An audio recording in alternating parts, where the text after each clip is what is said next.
मावळमधील कुंडमाळा येथे पूल कोसळून मोठी दुर्घटना घडली।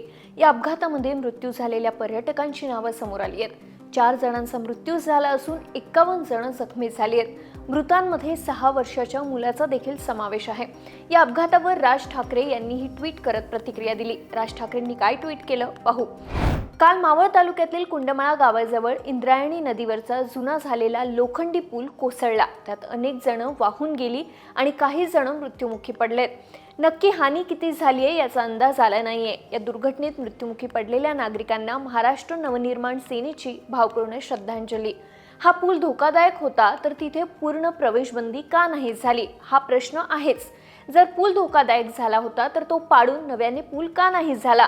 प्रत्येक घटनेच्या नंतर सरकारमध्ये बसलेल्यांची एक ठराविक प्रतिक्रिया येते की बचाव कार्य वेगाने सुरू आहे आणि सरकार बाधित नागरिकांच्या पाठीशी खंबीर उभं आहे।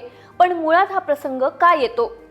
सरकारचे इतके विभाग आहेत, ते नक्की काय करतात? त्यांनी दर काही महिन्यांनी किंवा या घटनेपुरतं बोलायचं झालं तर पावसाळ्याच्या आधी धोकादायक पूल कुठले आहेत त्याची तपासणी, त्याची एकतर दुरुस्ती किंवा ते बंद करणं असं काही नियोजन करता येत नाही का?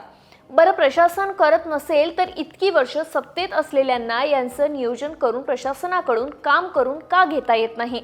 आणि जर येत नसतील तर मग तुमच्या सत्तेचा अनुभव नक्की कुठला आणि त्याचा तुम्हाला असेल उपयोग पण राज्याला काय उपयोग आहे असा प्रश्न राज ठाकरेंनी विचारलाय। पण लोकांनी देखील उत्साहाला थोडा आवर घालायला हवा। अशा धोकादायक ठिकाणी जाताना आपल्या कुटुंबाला घेऊन जाताना थोडं भान ठेवायला हवं। अर्थात म्हणून सरकारची जबाबदारी कमी होते असं नाही, पण सरकार जर निष्काळजीपणा दाखवणार असेल तर आपण सतर्क राहायला हवं। आता कुठे मान्सूनच्या पावसाला सुरुवात झालीये तर राज्यातल्या बऱ्याच शहरात पाणी साठणं, रस्त्यांची चाळण होणं, पूल पाडणं अशा घटना सुरू झाल्यात। या सगळ्यात सरकारने आता तरी युद्ध पातळीवर काम करून नागरिकांना कमीत कमी त्रास होईल हे पाहावं। राज ठाकरे।